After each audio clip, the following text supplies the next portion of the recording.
you can even watch back. Giving players all the props or put them on blast. We don't give no hot takes, only talk facts. We're giving all our devotion, riding high on this wave of emotion. Going all out, yeah, cause this is our time. No, ain't no stopping us till we reach the finish line. All in, we came here to win. We're gonna give everything. S-I-C-K on the run. S-I-C-K, sick, sick. On fire, we're ready to fight. We'll bring the house down tonight. S-I-C-K on the run. S-I-C-K, sick, sick. Play it on the car ride, play it when you lounge. X and O, you know that we can hold it down. Shout out to my man Sammy, got it off the ground. And to all the listeners tuned in right now, got debates, analysis, and speculation. This is sports talk for the new generation. You know where to find us, got a reputation. Sick podcast, your #1 sports destination. Giving all our devotion, riding high on this wave of emotion. Going all out, yeah, cause this is our time. No, ain't no stopping us till we reach the finish line. All in, we came here to win. We're gonna give everything. S-I-C-K on the run. S-I-C-K, sick, sick. On fire, we're ready to fight. We'll bring the house down tonight. S-I-C-K on the run. S-I-C-K, sick, sick.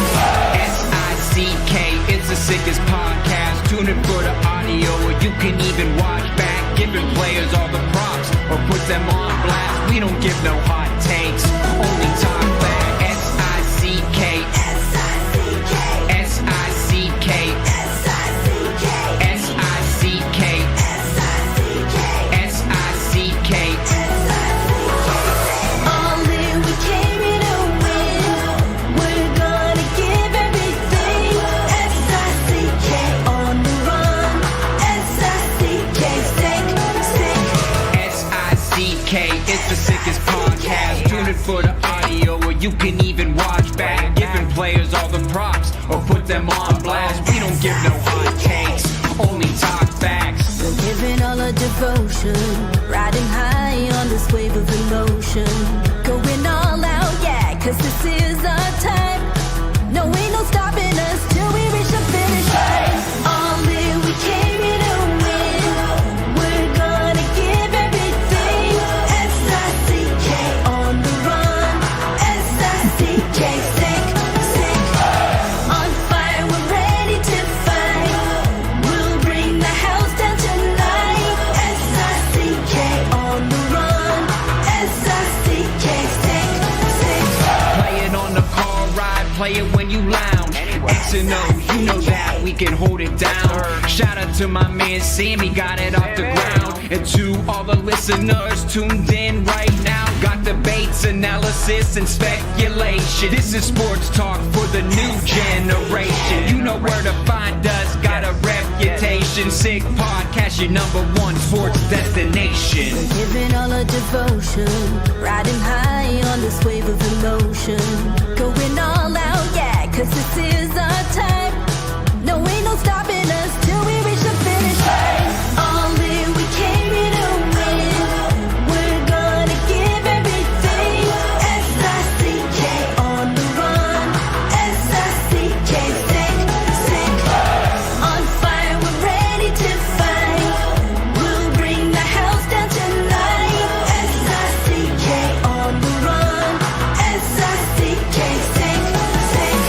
S-I-C-K, it's the sickest podcast. Tune in for the audio, or you can even watch back. Giving players all the props or put them on blast. We don't give no hot takes, only talk back. S-I-C-K, S-I-C-K, S-I-C-K, S-I-C-K, S-I-C-K, S-I-C-K. Turn up your volume. Because you're about to listen to The Sick Podcast. The Eye Test with Pierre McGuire and Jimmy Murphy. The Stanley Cup winning Colorado Avalanche. And after 22 years, Raymond Moore The sickest NHL podcast. It's gonna be sick. And welcome to another edition of the Eye Test here on the Sick Podcast Network. He is Pierre McGuire. I am Jimmy Murphy. Pierre, how are you, my friend? Excellent. A little cold up here in the Great White North, but good. Had a great afternoon talking to some of my former players, so I really appreciate that. And good conversation. Jimmy, your name came up a couple times. Everybody says to say hello. I won't tell you who those players were, but I will tell you who later on. Thank you. Thank you. And whenever my name comes up, I do have to say uh-oh sometimes. Anyhow, Pierre, before we start, I've been getting texts. I've told you I have a really good friend that's based in L.A., my friend Jay Batten. He's been texting me, updating, because he is in pretty close proximity to the fires that are going on there. He's in the valley, though, right now. As for now, he is safe. But he said it looks like the apocalypse out there right now. And, you know, for everyone that's affected by that, we really wish you the best. Stay safe if you can. Get out of Dodge if you can. And for anyone that doesn't know, too, hockey-wise, the Kings have postponed their game against the Flames. Another date will be determined soon, from what the NHL said there. So stay safe out there, LA. We're thinking of you here on the Eye Test. Well said, Jimmy. You know, I've been watching it since 4:30 this morning. It's unbelievable to see what's been going on out there. It's amazing. I don't think that can happen, you know, and then it's real, though. It's scary. It really is. So I don't want to get political here. How can they not have water to put the fires out? I don't know. I don't know any of it. I heard that today. I heard that there's no fire, there's no water coming out of the fire hydrants. How did that happen? I have no idea, but I'll tell you one thing. I love that your native country there has sent down the planes, and they're down there putting the water down on the fires. It's good. I'm happy about that. Holy mackerel. Unreal. But stay safe out there. Pierre, a crazy busy night in the NHL last night. You and I were talking earlier, kind of, you know, looking back on it, giving our reactions as we do every morning after the games. And I'll start because we do have an exercise we did that we want to get to. But before we do that, I want to talk just about two teams. One team that you keep saying if they stay healthy, they're going to the conference final, at least, and that's Toronto Maple Leafs. And Pierre, you watched that game a lot closer than I. What stood out to you about that win, 3-2 win over the Philadelphia Flyers? Even when they don't play their best, they can still win games. Austin Matthews is a real deal. That line he plays on with Matthew Nice and Mitchell Marner is off the charts good. I want to commend the losing team. The Philadelphia Flyers have played Toronto the last two games, Sunday in Toronto and Tuesday in Philadelphia. They should have won both games. I'm just telling you, they should have won both games. They are playing a dynamic style, in your face in the neutral zone, taking away time and space. They're not intimidated by physicality. They had tons of chances last night to finish that game off. Joseph Wall, I thought, played tremendous in goal for them last night. I thought Dennis Hildeby, after a tough start in the game Sunday night, played really well. So goaltending was an issue on the positive side for Toronto. But John Tortorella's got his team going, Jimmy. They're good. But getting back to your original premise, Toronto, even if they don't play an A game, Jimmy, they win games. They're for real. Their next game's down in Carolina. We'll see how they do with that, but they're for real. If they stay healthy and Austin Matthews is there and John Tavares is playing the way he's playing and those left wingers, it's a murderer's row. We've talked about it numerous times. I'm going to say it again because nobody else has talked about it. Yeah, go for it. You look at the size of the left wings, okay? Start with Matthew Nice, then go to Max Pacioretty, then go to Bobby McMahon, then go to Steven Lorentz. Those guys walk into an NFL dressing room and they look like they belong. Yeah. There's no team in the league that's got more size, speed, and skill on the left side than the Toronto Maple Leafs. No team. Yep. Yeah, and that's a big difference for them. You know, they're winning in a different way. They're winning the Berube way, and it's working for them. Pierre, another team that's kind of not, you know, I think we can agree as skilled or at the level right now that Toronto Maple Leafs are at, but I think they deserve a lot of credit for is the Columbus Blue Jackets, who, you know, when we woke up today, we're in a playoff spot. And who would have thought that at the beginning of the season? What an amazing story, especially considering the tragedy they had to deal with heading into the season. But they just keep finding a way. And Pierre, you know, I was just listening to our good friend Jeff Marek. He had Don Waddell on, and I didn't realize that they are the 10th ranked power play right now in the NHL. And that surprised me. And that says a lot about how far they've come. Look, I don't know if they're going to make the playoffs, but the factor in the mix right now, just like we said about the Canadians yesterday, they deserve a lot of props. Well, one of the reasons why that power play is 10th in the league, there's a guy named Zach Werenski there, who we've been talking about all season long. We're not Monday morning quarterbacking it. We started talking about him in September. He's shredding it. He's playing so well. So he's been a big factor. Sean Monahan has been a huge factor. And you talked about the tragedy, and it never goes away, the tragedy with the Goodrow boys. Mm-hmm. Sean Monahan's a guy that probably was as affected as anybody by this. Think about it. Teammates in Calgary, really good friends, chooses to come to Columbus to play with his friend. His friend passes away in the summer. It's an awful, awful story. Sean's a driving force there. You start to do the math here. But we're not giving Dean Evison enough credit. Jimmy, we talked about him when he got hired, and I'm going to talk about it again. Every coach has a flaw. Scotty has a flaw. Every coach has a flaw. They're not all nobody's perfect. Nobody. Dean brings energy, and that team is responding to the energy that he brings. Yeah, they are. They're responding to his energy. And by the way, unfortunately, Monahan hurt in that game yesterday. Hurt his wrist. Waddell did not sound too confident about it. He said, we don't have firm details right now, but we do expect him to be out for an extended period of time. But he will be around the team still. And you're right. He has transcended the Goodrow spirit. Like he's carried his legacy for him in that dressing room, and he's become such a leader there. And I remember talking to Waddell just as the season was started, I think, or maybe right before, Pierre. You remember when I wrote that story, and I called you up right after. I was so impressed with the interview, but also what he said about Monahan and just how amazed he was at what a leader this kid was, because he didn't know him. He had no idea who he was. So he said he was just stunned at the way he was really keeping everybody together and keeping everybody focused. What's really cool about Sean Monahan? I really became a huge fan of his when he played for the Ottawa 67s. He was such a dynamic junior player. He really was. And when he went to Calgary, the era was over. Like he wasn't going into a rose garden there. It was tough. And he held his head above water, and he played hard, and he played well, and he did a lot of really good things there. But what impressed me the most, again, we're talking about the structure of a person's career, when he went into Montreal and how well he played and how everybody was doubting because they were worried about injuries. They were worried about speed. They were worried about they were worried about everything except how he processes the game. Yeah. And so he's an eye test player. Don't look at the numbers with Sean Monahan. He's an eye test player. He's really good. Couldn't be happier for I know about the injury. I'm hoping it's not severe. It's just like, hey, Minnesota wins last night against St. Louis. Gutsy win by Brock Faber gets hurt. I don't know how long Brock Faber's out for, but if he's out for a long, like this team's overcome so many injuries, it's crazy. I know. I was just going to say that, Pierre. It's like crazy. How many more can they deal with there? But I don't know. That's the thing. And look, you know what I think of Philip Gustafson. Gus didn't have his best night last night, but Marc-Andre Fleury comes in. It just shows you where their team is. Marc-Andre comes in, plays really well. I think he was 16 for 16 shots on him.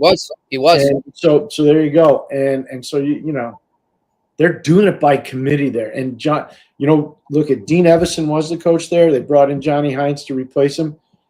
Two different people, two different ideologies, but they're both working well. So it says something about the management team in Minnesota.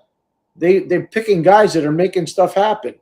Yeah. Dino made it happen in Minnesota for a while. Now he's getting it going in Columbus, and Johnny's doing an amazing job in Minnesota right now. Johnny's doing a really good job. Two great coaching stories for sure. And, you bring up Minnesota there too. It is amazing how many injuries they've had to deal with. Let's not hope the latest one isn't too severe. Pierre, on a down note, though, we're going to get into an even bigger down note when we bring on our next guest here. Jonny Lazarus from the Daily Faceoff will be joining us shortly. He hosts the Cup of Hockey, they call it, the podcast every morning. It's a pretty good podcast. I urge everyone to check it out. He'll be with us shortly. But on the flip side, we're talking about teams, work ethic, everybody buying in, everybody showing up no matter what. It is the complete opposite for the Boston Bruins right now. Look, dude, I think even if the Bruins went into that game last night, which they lost 4-0, I looked at that game and I said it to you. I said, Pierre, if they had come into this game and they got a point out of it, and I'm the Bruins, I'd be happy. And even if they didn't, even if it was a 3-2 loss or a 4-3 loss, whatever, you show up. You know, your season is spiraling out of control. You're playing one of the best teams in the league, the defending Western Conference champions. You're playing, you know, arguably the two best players in the league, and Connor McDavid and Leon Draisaitl. Draisaitl's been on fire.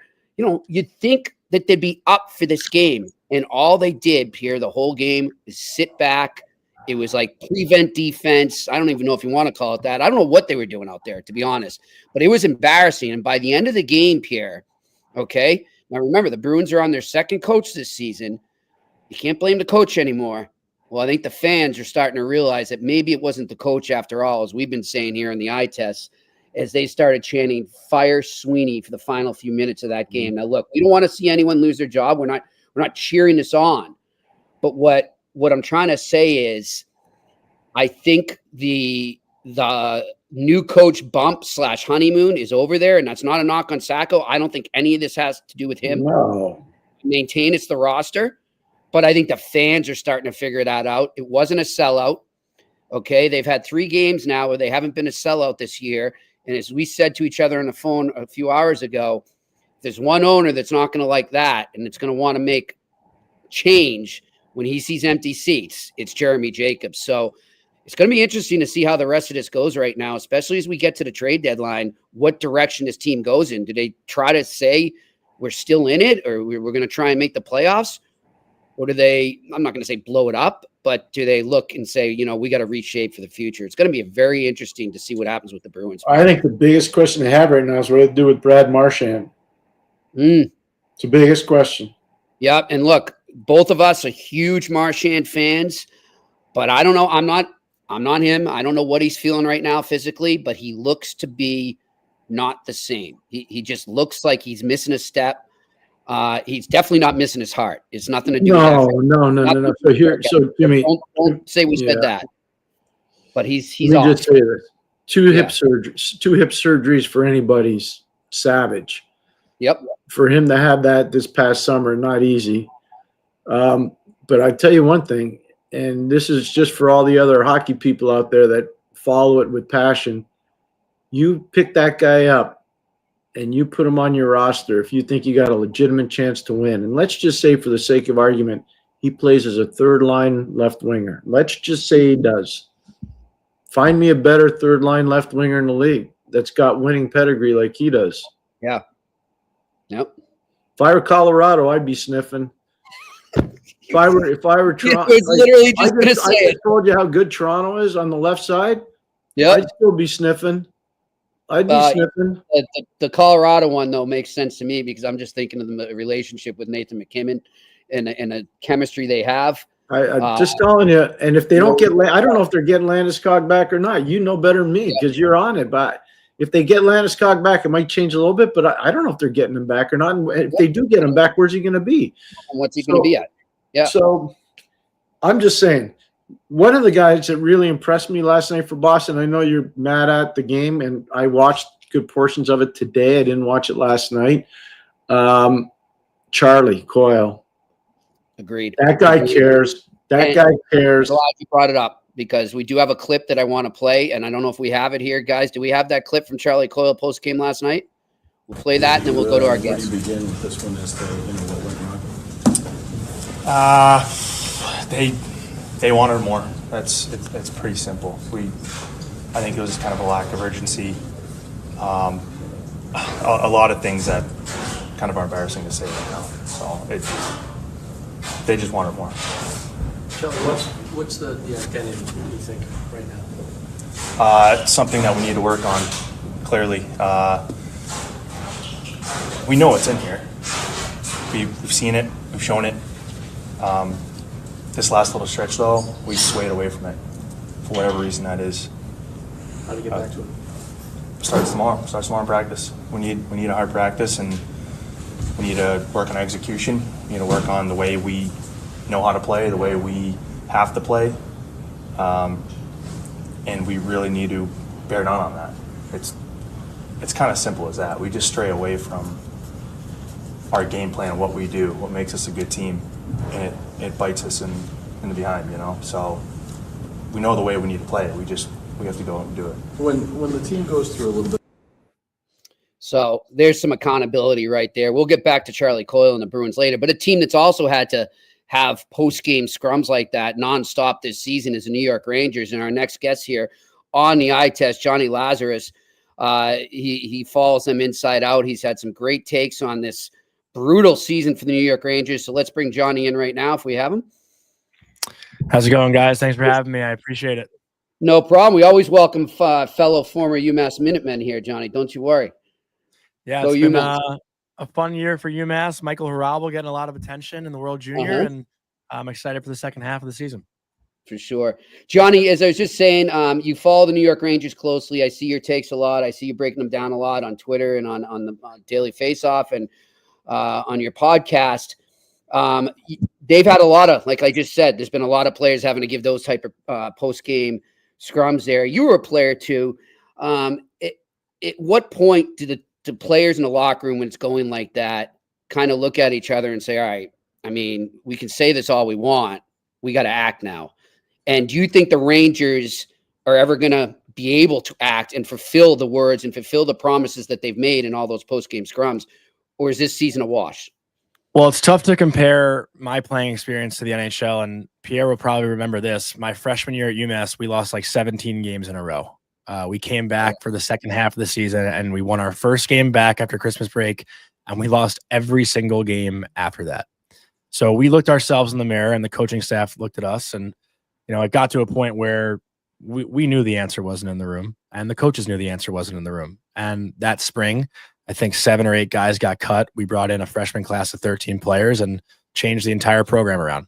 In the NHL, it's not as easy to do that, but I think the Rangers management right now knows that the answers weren't in the room. That's why they made the moves they made. They got Jacob Trouba out of town. They traded away Capo Caco. It starts this summer at Barclay Goodrow as well. They thought they had a good team in the room, but even at their best, they weren't the best team in the NHL. So right now what we're seeing is a team that is still trying to figure it out, but I think in the back of their minds, they know that they need more and they need more help from the outside. So when you talk to the media, it's tough to say that, right? Like no one's going to, tell the media members, we're not good enough. We need help. I mean, maybe one player will be brave enough to do so. But it's been rough for sure. Hey, Jonny, you just talked about standards. The standards weren't there your freshman year. The standards changed after your freshman year. And obviously UMass is such a distinguished program. They should be so proud of what's going on there right now. I'm going to ask you a hard question. Yeah.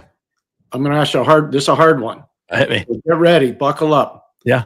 Who's leaking in New York? Because somebody's leaking there. Oh, man. I don't know if it's one individual, right? By leaking, you mean what, to be exact? Well, how do all these names get in the paper? Who's leaking the names? Like when the thing about Drury, came out, hey, I'm open for business. X, Y, and Z are available.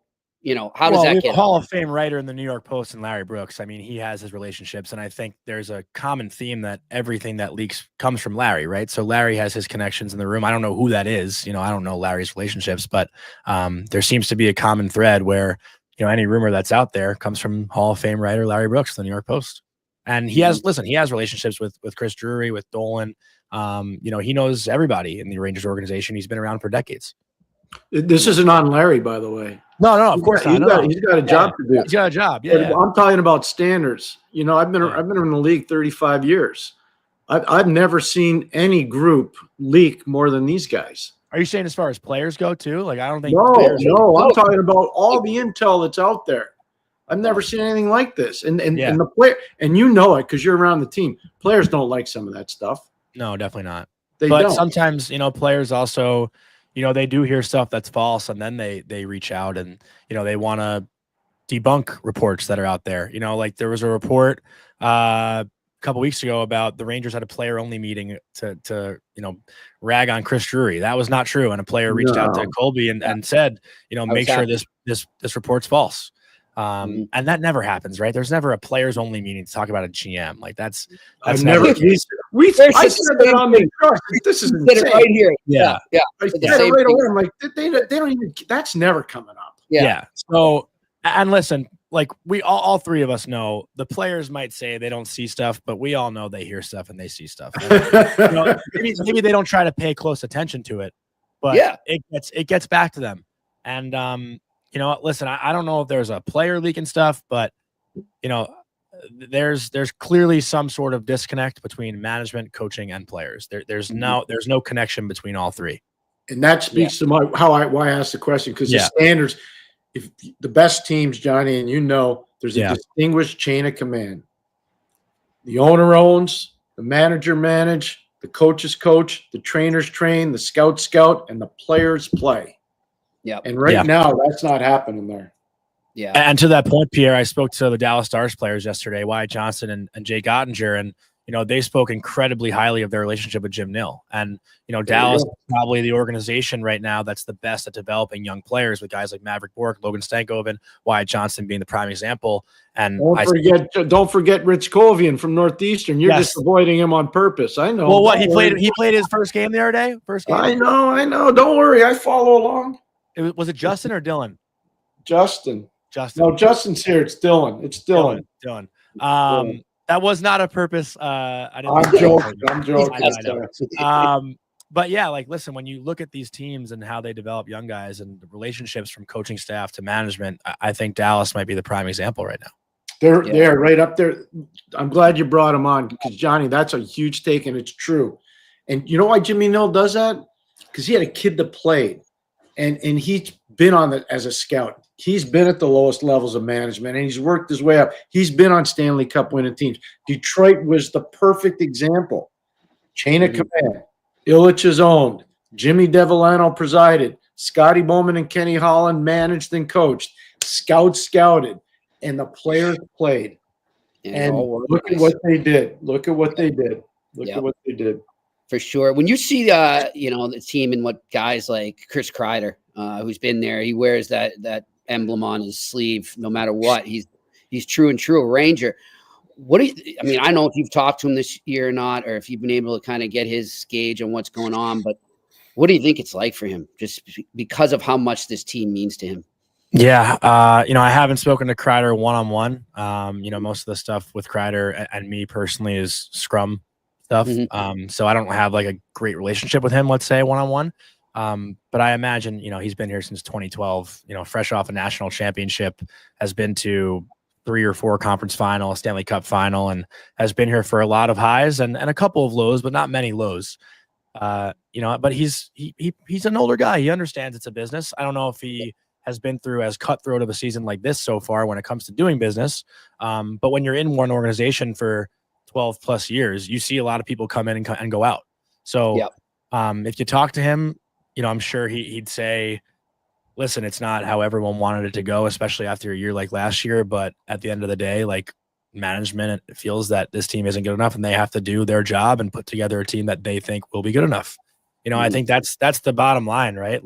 We spent a lot of time talking about the Rangers this year because of their poor performance, but there was a lot of conversation this summer around Steven Stamkos and Tampa Bay, and there's been no drama going on there, right? So maybe the narrative about this team being a little bit more sensitive than others could be true. And to Pierre's point, the players just have to go out and play, and they have to figure out a way to tune it out. Hey, Johnny, that's such a good point that you just brought up about all the different players. So here's one I'm going to ask you. It's another hard one. Yeah. Jacob Trouba. Yeah. How did he get in trouble? Just so Shesterkin could sign? What was the rush to move him? He has a year left on his deal. Was it just for the money? I think the issue with Trouba was how much money he was making. He was an $8 million third pair defenseman. If Jacob Trouba is making $3.5 or $4 million, there's no problem with him at all. And I actually was a Jacob Trouba fan. I kind of. Me too. So we all are. I think the three of us are. Yeah, we all are. And you're seeing the same results, right? He wasn't the problem, but in New York, I'm sure this happens in other cities too. There's always one guy who's the punching bag. It was Jacob Trouba first. Now you're seeing it with Mika Zibanejad. He's getting it. It's the guys who don't live up to the contract, right? And I'm not saying Mika hasn't done that previously, but this season in itself, he's probably not the $8.5 million first line center that we've seen. And that's just how New York goes. It's we love you when you're good, we hate you when you're bad. There's no ride or die anymore. And I think that's honestly sports fans in general. There seems to be no ride or die. Everyone's in a rush. Everyone wants that instant gratification. But Jacob Trouba, in my mind, didn't do anything wrong. Yeah. Maybe he wasn't the number one top pair defenseman. Yeah. That's probably the only thing he did wrong. Jimmy, I'm going to just ask Johnny this, and then you can take over. So one of the things when I'm watching the Rangers, and I watch every one of their games. Yeah. There's been no internal development for the defensemen there.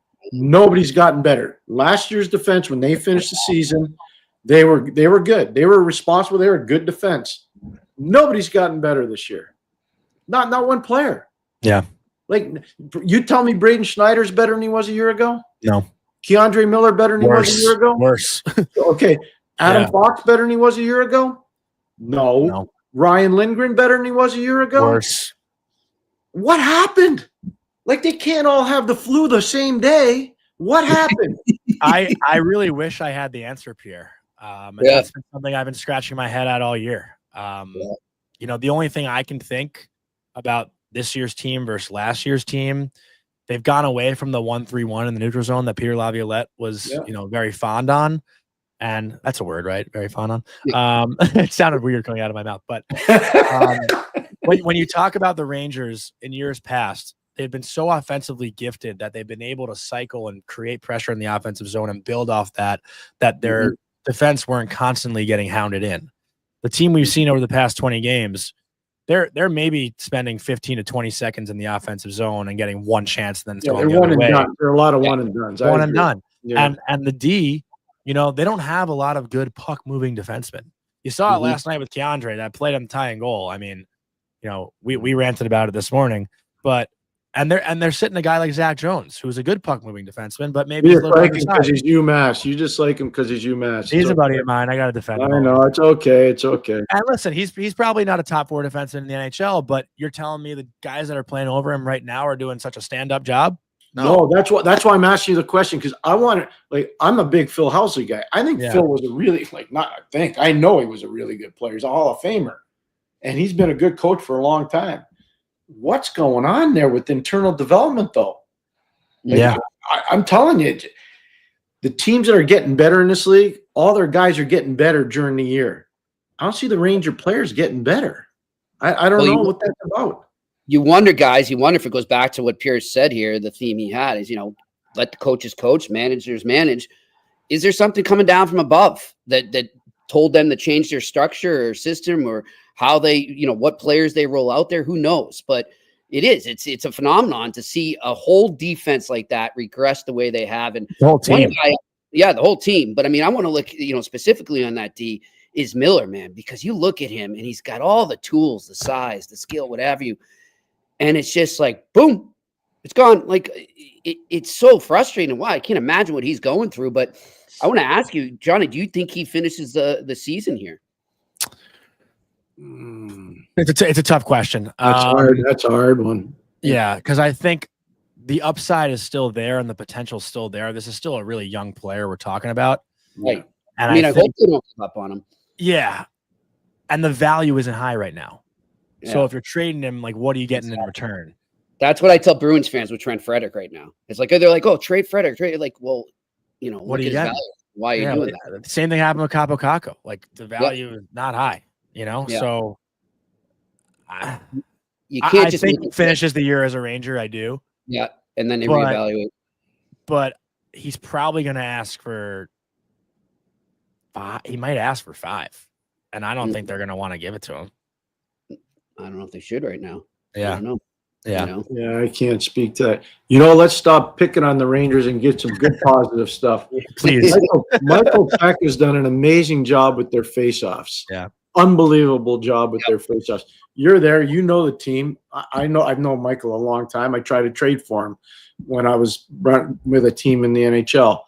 I think so highly of his character and the way he knows the game. Why are their faceoffs so much better than most teams in the league? There's actually one thing. I'm happy you asked this, Pierre. There's one thing that I've noticed since, and this actually came from Nick Bonino last year. If you remember, Nick Bonino spent the first couple months. Really well, yeah. So Nick Bonino, I think he got this from Mike Ritchie in San Jose. Was it Mike Ritchie, right? No, Mike Ricci. Ricci. Yeah, So what Nick Bonino would do, he's a left-handed shot. So when he's on his right side, he would flip his hand Yeah. and he would have the blade turned over the other direction. So it's kind of like a weird backhanded forehand, if that makes sense. Yeah. So it gives him a strong side face off on his weak side. And a lot of the centers have been doing that. Vinny Trocheck is one that does it all the time. Mika Zibanejad does it all the time now. Barclay Goodrow did it last year. It was a unique technique that Nick Bonino brought into this locker room. And Michael Peck, I'm sure, has worked with them a lot too. But that's one thing for sure that I spoke to Bonino about last year. That is a huge difference in just giving the Rangers a little bit of an edge on their weak side faceoffs. I wasn't a centerman, so I don't necessarily know like the ins and outs of how you take a draw. I was the guy who came in when our centerman got booted out, but I would just honestly wing it. I close my eyes and hope for the best. But that's definitely something that I've noticed right there as far as the tangible things go. That is such a good point, Johnny. That's really a great take. I like that a lot. Thank you. I see you try to learn something new every day. Just learn something new. Bang. You'll see it next time you watch Vinny Trocheck. No, I see Trocheck do that a lot, but I've been watching Trocheck a long time, so he may have got that from Nicky. I don't know, but he'd been doing that for a while. I haven't seen any of the Rangers do it till last year when Bonino came in. That was the first time I had seen it. I know Nico Sturm is a big advocate of that as well. Sticking with positives here, no Pierre. It's not because he went to UMass that we're bringing him up here. Jonathan Quick, I think, has been one of the few bright spots. How's it been watching him? Just, there's been times where everything's going really bad, and he'll come in and give him a really, really solid start. Example A would be that win against the Bruins last week. What's it been like just watching him kind of find a mini resurgence, so to speak? I felt bad for him last night too, because he was, on the verge of his 400th career win, which would have been awesome. 15th guy to ever do it, and they blow a 3-0 lead and whatever. But honestly, getting to talk to him and getting to know him has been really nice as well. And he's awesome. Last year, one of the coolest things for me, like career-wise, last year was talking to him one-on-one after the Rangers lost Game 5 to Carolina. They're up 3-0 in the series. On the verge of choking that series. And Jonathan Quick was a goalie that came back from down 0-3 with the LA Kings before they won the cup in their series against San Jose. So I asked him what it was like being on the flip side of that and, things he could say to the room, being in the position they were in, about to essentially blow a 3-0 lead in the series. And he said, like, it doesn't effing matter. We don't take one thing from the last game into the next game. Every day is a new day. And, when you're in that, and this is something Peter Laviolette said, you can't really force desperation. It's something that you have to feel, right? So the Rangers finally felt it. And Jonathan Quick, something that he's been so good at just within the room, is kind of honing everybody in. When things feel a little bit like they're spiraling, he seems to be the common voice that calms everyone down. And even the younger guys are saying it. Like Brett Berard said, the first guy that said hi to him and welcomed him to the team was Jonathan Quick. I think Kaliev said the same thing yesterday when he got picked up off waivers. So just having him as that calming presence, a 3-time Stanley Cup winner. And listen, last year when things were going bad for the Rangers in that 2-month span in December and January, it was Jonathan Quick who got him out of it. We were debating last year if it was Quick's net to lose. And I was on that side. I said, you play Jonathan Quick until he loses that net, because Igor right now does not look very good. And that was like around the All-Star break. And this year, if the Rangers are going to get out of it, it's going to be Jonathan Quick again. So having him, that 3-save sequence he had against Boston, I mean, that was unbelievable for what, he's 38 years old, 39, 38. Like, you just saw the Bruins move like that. Like, what are we gonna do? What are you gonna do? Yeah, takes me back to when the Kings beat the Devils, and I did an interview with him, Johnny, and I said to him, well, people mimic Brodeur, they mimic Roy, they mimic Hasek. He goes, they can try to copy me, but they're going to end up in the emergency room. Yeah, legit. And he was right about that. He was right on about that. I'll never forget that interview. I was actually laughing. How good are the Devils? They're so fun to watch. They're so fun to watch. And I say this as a Ranger fan. I love watching that team play hockey. Like, I appreciate good hockey and what they've done to their blue line, getting a guy like Brett Pesce, who has been such a big ad for them, and we talk about how are they going to beat Florida. Jack Hughes and Jesper Bratt are small. Well, guess what? Those guys can skate. They can outskate Florida. I know Florida will be physical and try to bully them a little bit, but I have no concerns about those two up front. And I think that seems to be the knock on them, right? Is their forward group is a little bit undersized. People want to say it. I'm going to use air quotes as undersized. They're probably one top 6 player away from being a real, I think they're already a Stanley Cup contender, but they're, one scorer away from being the real deal, I would say. Yeah. I mean, Pierre and I, like, one of the things we like about them too is, Tom Fitzgerald kind of had a list of specific things that he needed to identify and take care of in that lineup, in that roster. And he did it. And it wasn't necessarily he's going out to get a star player here, he's getting role players, guys that are going to come in and fit in perfectly with that lineup and give him what he didn't have last year. And, I talked to him a lot, and he's just like, it's amazing. I honestly can't say one off-season signing or acquisition that I made that I'm not really happy with right now. Like I honestly could say they've all worked, and it's amazing when that happens. But that's a great job by him, and obviously by his scouting department as well. Well, since we're all college hockey guys too, you got to give some love to Jonathan Kovacevic, right? He was a guy I played against in college. He played for Merrimack. So I played against him my freshman and sophomore year, and listen, at the time, wouldn't think anything of him. No offense to him, obviously. And his path, if you look at it, I'm pretty sure he came from the CCHL, and then went to Merrimack. Merrimack doesn't necessarily breed a ton of NHL players. I know Brett Sini was another guy that was successful with the Devils out of Merrimack, so maybe that helped a little bit. But the role he's played with New Jersey too, he's the reason why Seamus Casey's down in the A, right? You have a big body, physical, maybe isn't the most skilled, but can contribute offensively. He scored a couple goals this year.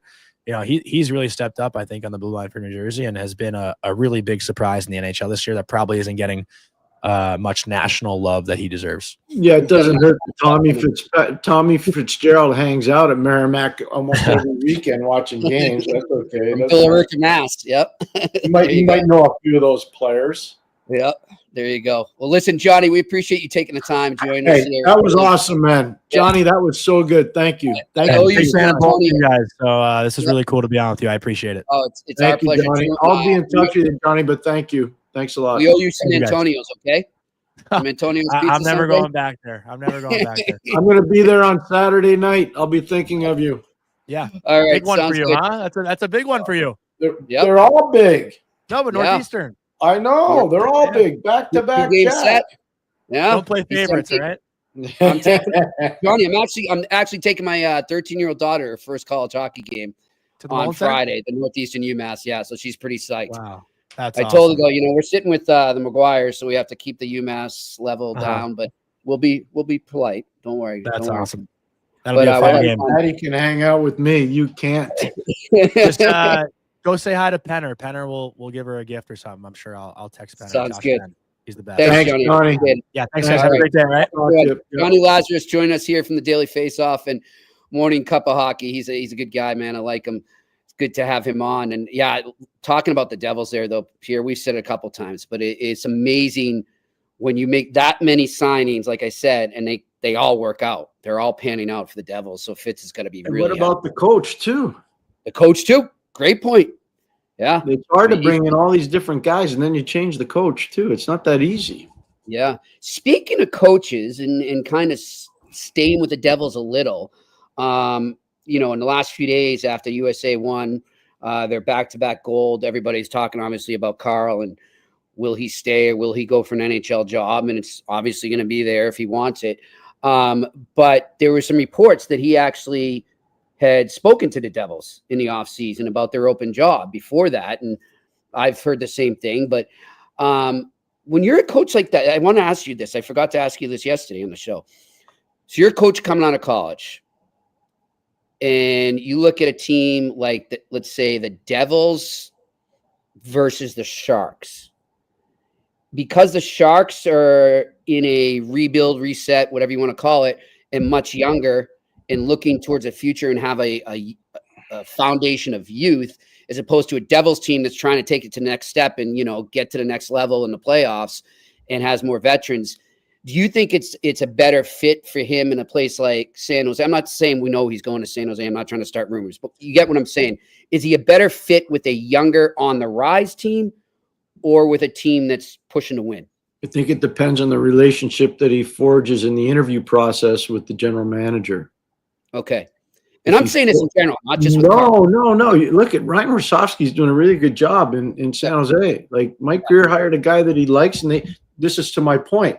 Mike hired a guy that he thinks he gets along with really well. The young man's doing a really good job. He deserves a lot of credit. Look, are they a finished product in San Jose? No, they're not. But are they getting better? The answer is yes. So if I'm David Carl, do I have a good relationship with Tommy or not? And if I don't, I'm probably not going to go there.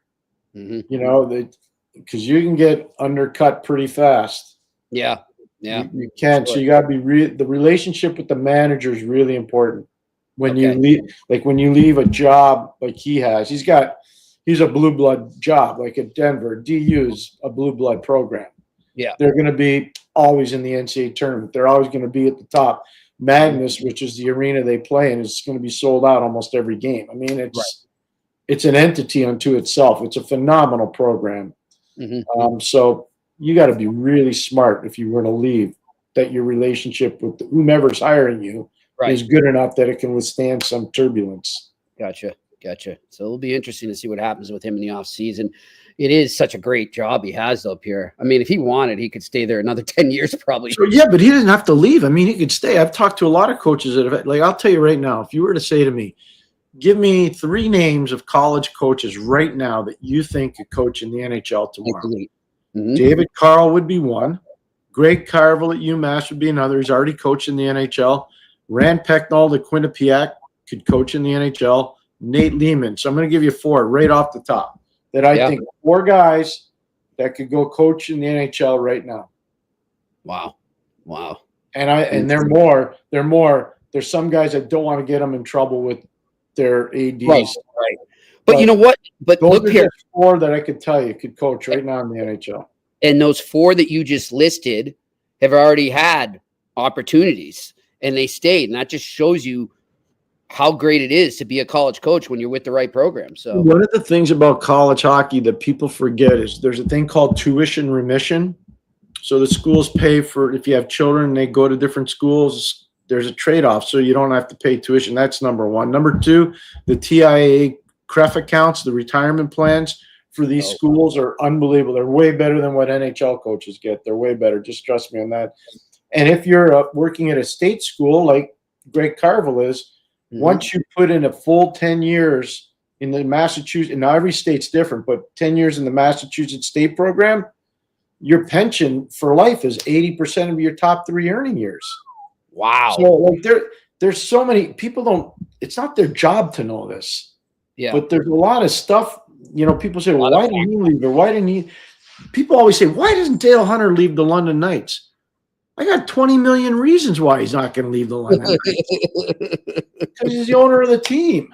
There you go. Interesting stuff. Well, we shall see what happens with that. Pierre, before we get to our good friends at Betway, any other things from last night that struck? Oh, you know what? We didn't do our exercise. Let's do that quick. No, but just one before we get going, because Jonny Lazarus made a great point about Jonathan Quick and getting to 400 wins. Don't forget Connor Hellybuyck last night against Nashville. He got his 300th win last night. He did. And so I would just say, and this is for our Canadian friends, our American friends, our friends from Sweden, and our friends from Finland, all part of the 4 nations. Mm-hmm. If Connor Hellybuyck plays as well as he had so far this year in the 4 nations, USA is going to be really hard to beat. If he played like he played in the playoffs last year against Georgiev in Colorado, USA won't win. But the way he's playing right now, they got a legitimate chance to win that whole thing.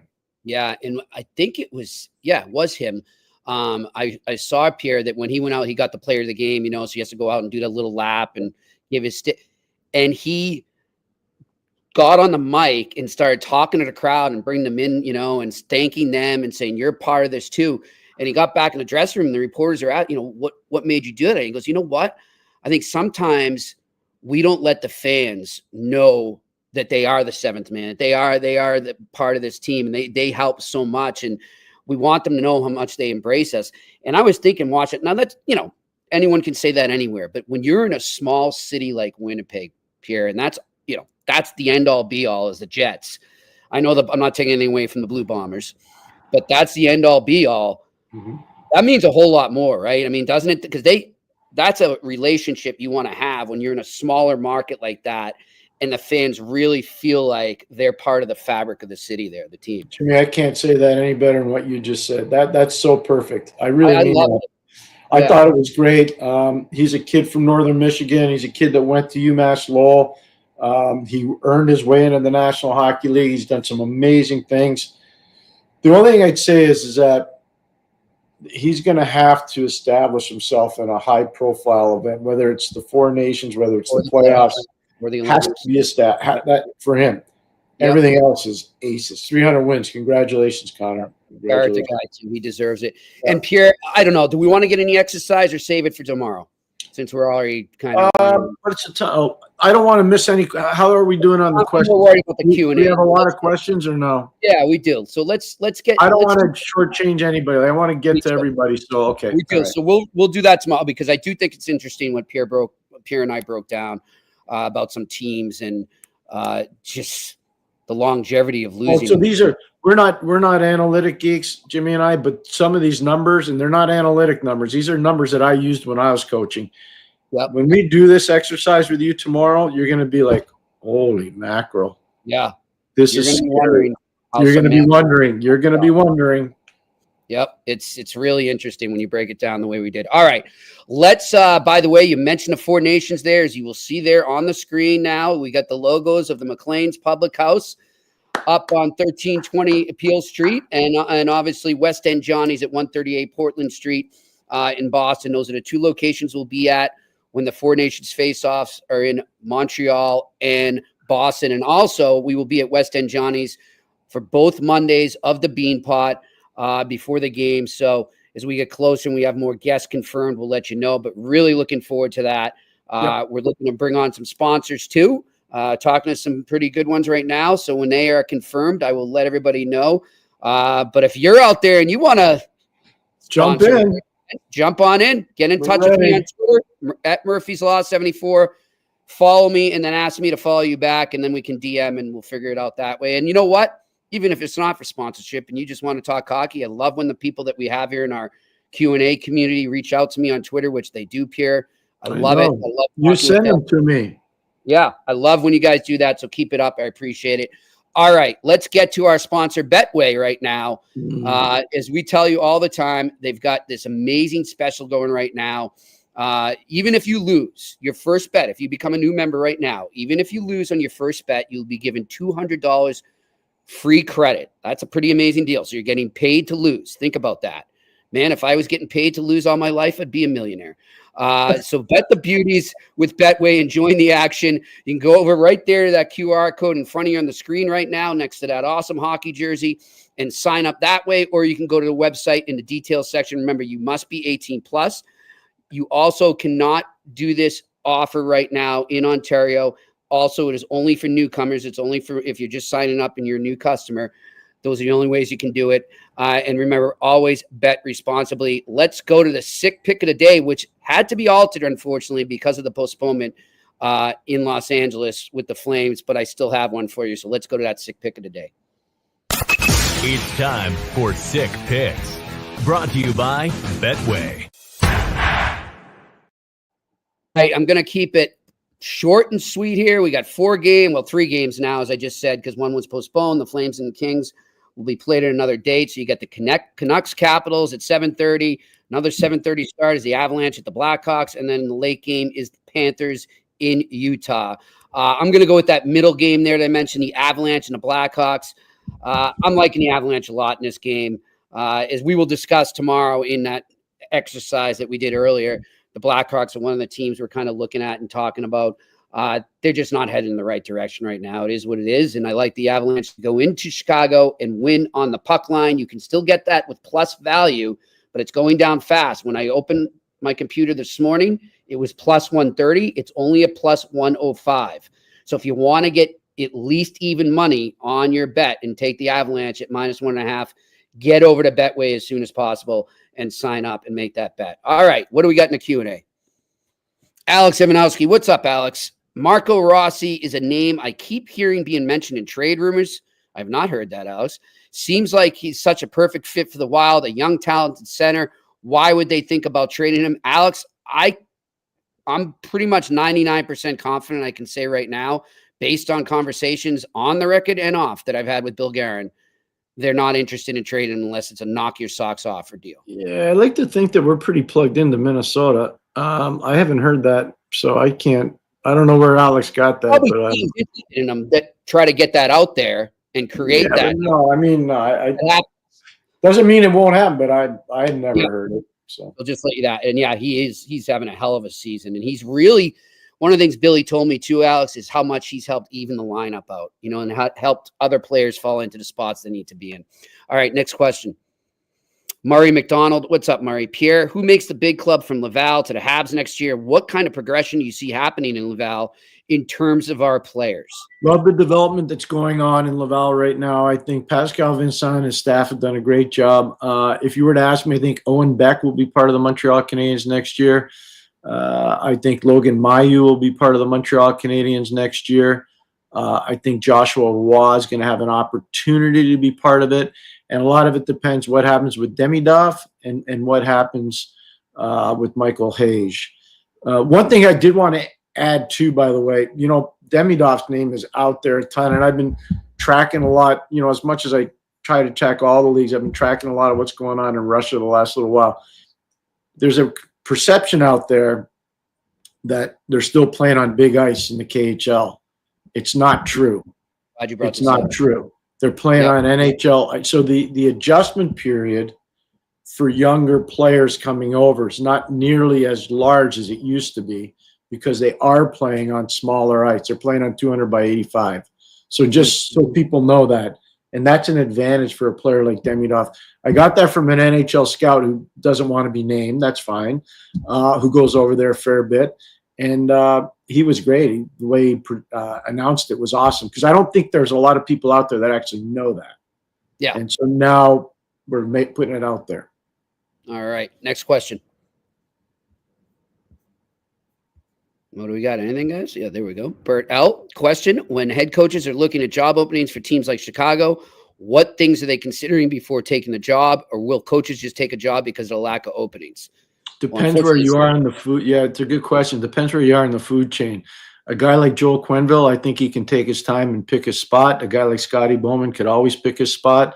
There are other guys, and I won't mention their names.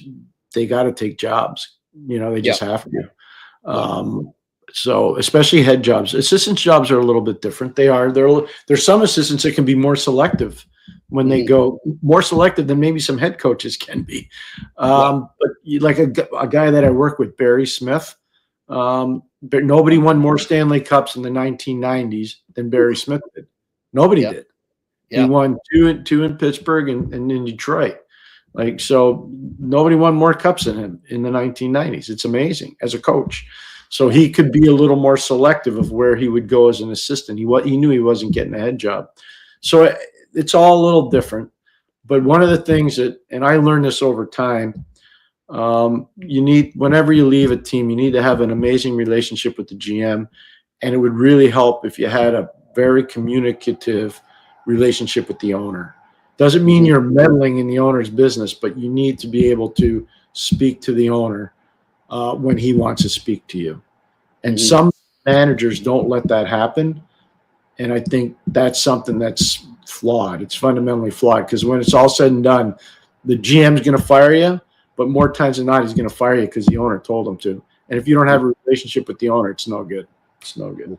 Good point. All right, next question. Randy Workman, Jimmy and Pierre, what do you guys think of the Nelson rumors being traded? Out of the Islanders, yeah. Yep. Good, Jimmy. I think a lot of teams. I don't know if he will be traded. I get the speculation because he's on an expiring contract, but he could give plenty of depth to some contenders here for sure. Well, the Islanders need a lot, So if you're moving that player, you better get something more than one thing back. You better. Yep. And Brock's a really good player, and he's a really good teammate. I'm a huge fan of the player and the family. Known the family a long time, so he can get if there's an appetite to trade him, they should be able to do very well. Work it. Yep. All right. Next question. Kathleen, wonder if you saw the article about Lane and his brothers. I believe she means Lane Hudson and the parents spending time at Ronald McDonald House with the sick kids and their families. Parents leading by example. Love it, Kathleen. I did not, but I'm glad you brought it up. Kathleen, thank you so much. It's such a good point. And this is the part of hockey that we always forget is a lot of these young men, and now it's women too, because they're leaving to go to prep school early, but they leave home early. Like my son left home at 13. You know, it's young. You know, I'm in my house in Canada. I'm like, damn, his bedroom's right over there, and I don't even know the last time he slept in it.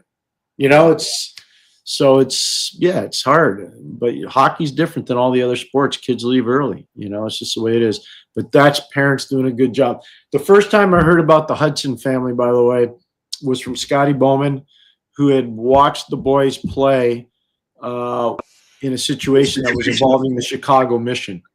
They actually watched the boys play. Scotty saw them play, and Scotty called me and said, this kid, Lane Hudson's really good. And it turned out my son ended up being teammates with Quinn out in Penticton. They were locker mates, believe it or not, out in Penticton, BC, playing for our friend Freddie Harbinson. So it kind of shows you how the hockey world can shift around. They're all connected. All right, next question.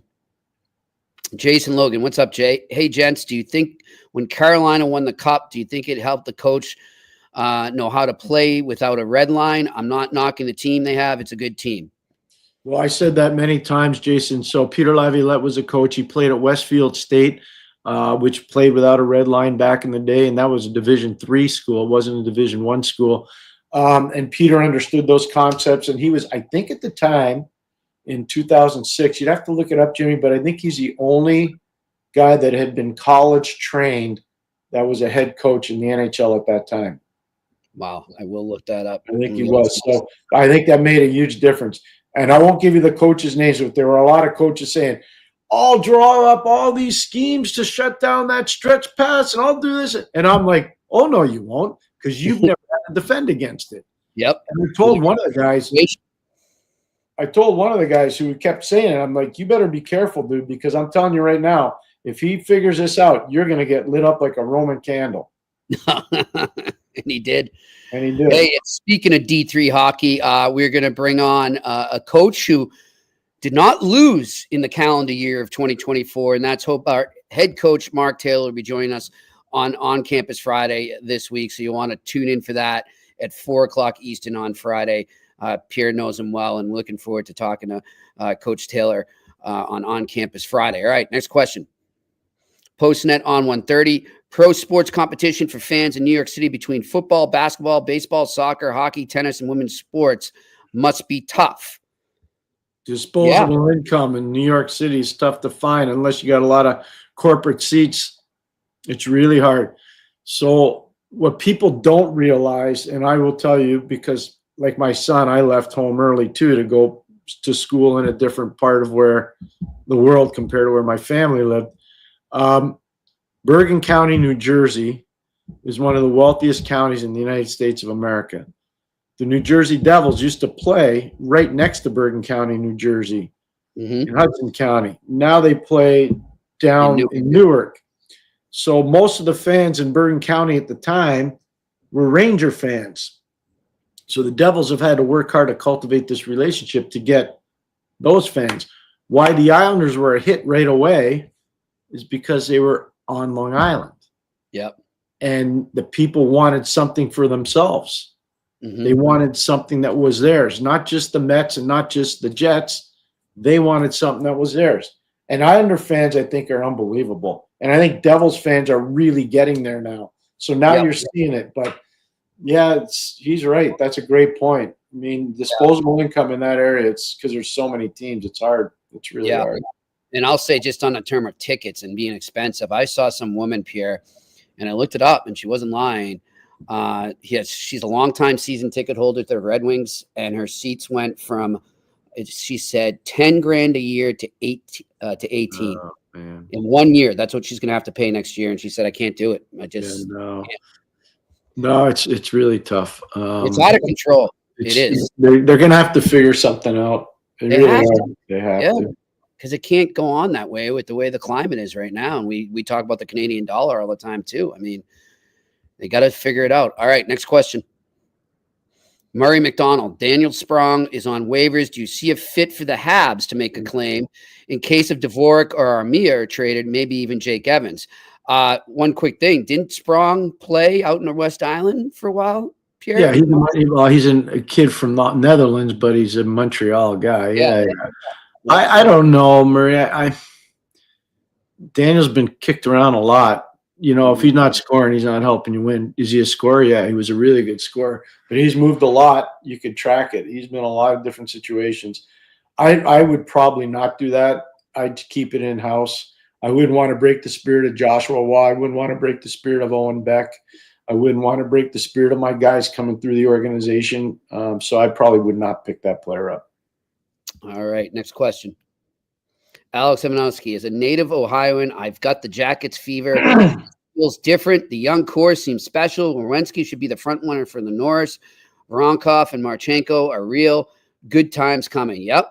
I think they're on the right track for sure, Alex. Yesterday on the on Mark Madden show, the legendary Mark Madden in Pittsburgh, where I know a lot of Ohioans and West Virginians listen to him, I said that I thought Werenski and McGuire are the two leading candidates for the Norris. And we've been talking about Zach since when, Jimmy?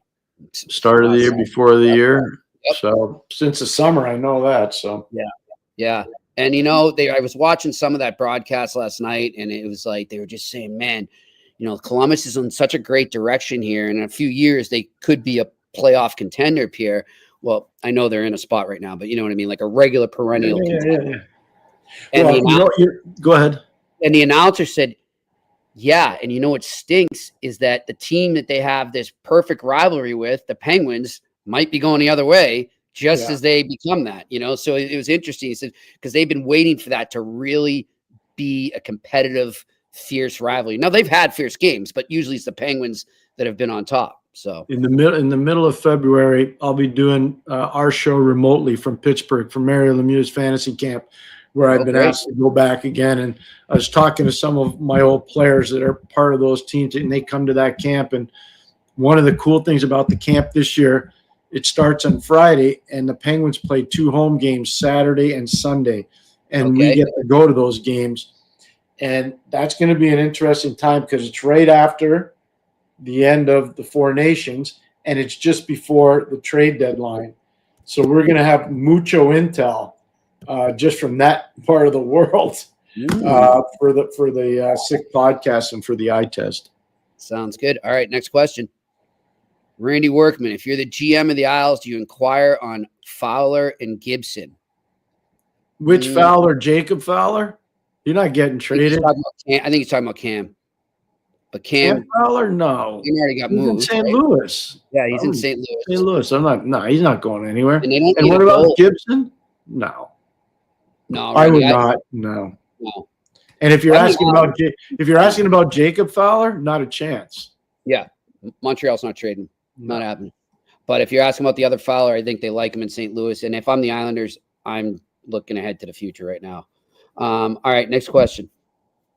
Kermit, how is Michael Hayes doing in Michigan? He's had a really good year for freshman. Really good year. Really, really talented kid. Brilliant upside. Brilliant. Yeah, great pick by the Canadians. All right, next question. Gabriel Lamb, which player do you think will be traded, Pedersen or Miller? Hearing a lot of stuff on them. That's a great question. That's $1 million. It depends on the team, right, and what that team's interested in, like who fits that team better. But look, it's one of them's going. I would think for sure. That's my gut. Jimmy knows, and we're not going to say anything, but Jimmy knows I'm trying to reach out to somebody that I know very well. Around the Vancouver Canucks, and I was not able to reach that person today because obviously it's a game day, but we'll try to get something on that. Yeah, we'll see what we can do. All right, next question. Hockey Puck. Gents, good day. If the Habs get an offer for Primo, will they trade him? Thanks. Yes. Yep, they will for sure. That's why they were hoping somebody would take him on waivers. Yeah. It's a great opportunity for the kid. I hope he gets a fresh start. I hope he gets a fresh, exact. You know what, though, Jimmy? This weekend against Abbotsford on Friday night, this past weekend, he won a 2-1 overtime game. Good. He played well. That's his first game back in the American Hockey League. He played well. So I want him to do well. I met him at the Canadians golf tournament. I obviously met him at Northeastern. I think he's a good kid. I like him a lot. I just think he got put in a position where it's pretty tough. I don't think his confidence was there. He need a reset. He just needs to reset. All right. Next question. I think this is our final one. Randy Workman, Jimmy and Pierre, if the Flames lose Zaro, that's right. I hope he's okay. Connor Zary for a long time. think we go through the trade route or within to address it? I would think within. I think I think within too. I think within. Good. I'm glad Randy brought up Zary, by the way. Wow, that was tough. Ooh. Yeah, no good. Okay. Yeah. How's my boy Coronado doing, Jimmy? Not too shabby. Not too shabby. Yeah. He's looking good. Just looking checking. good. All right, my friend. What are you eyeing tonight? Any games specifically? Van Washington. That. Yep. I'll be looking at that as well. The game I want to watch is no longer. Can I give you one Bruins stat that's going to bother you? Yeah, go for it. Go for it. So a long time ago, I learned from Scotty Bowman about a thing called a special teams quotient. And you add the penalty killing percentage and the power play percentage. So I'm going to give you a couple teams. Montreal's at 104.1. The Mendoza line where you want to get to is 105. If you get to 105, you should be in the playoffs and you got a legitimate chance to compete for the cup. Montreal's at 104.1. Washington Capitals are at 107.6. Carolina Hurricanes are at 108.3. Winnipeg Jets are at 110.1. They're kicking it. They're doing it. The Boston Bruins are at 88.3. Not good. Not good. Oh, that's a disaster. It's a disaster, is right. You know, there's been years too, Pierre, where their power play has been atrocious, but they've always, as far as I can remember, as long as I've been covering them, the PK has been their bread and butter. And that's to see that fall as far as it has, it's not good. It's not good. They got a lot of Jimmy, the power play is at 12.4. That's 31st in the league. Yeah. It's not good. They're in some tough times there. They got to figure out. They're at a crossroads. They really are. We'll see what happens. All right, listen, we want to thank Jonny Lazarus, our guest, for joining us here. Great. Johnny was outstanding. Really good. He knows his stuff when it comes to the Rangers and the Devils too there. I want to thank our production crew up in Montreal. I want to thank you, the viewers and the listeners, and our folks there in the Q&A community. We love your questions. Keep them coming. And Pierre, we will talk tomorrow. We're doing a pre-record for On Campus Friday, so I'll see you in the morning, and then we'll have our live edition on Thursday, my friend, at 4 o'clock. So we will talk. We'll talk plenty before then, but we will talk to everyone here tomorrow at 4 o'clock Eastern on the eye test on the Sick Podcast Network. And that's a wrap. Hope you don't miss us too much until next time. Follow the eye test with Pierre McGuire and Jimmy Murphy on YouTube, Facebook, Google Play, and Apple Podcasts.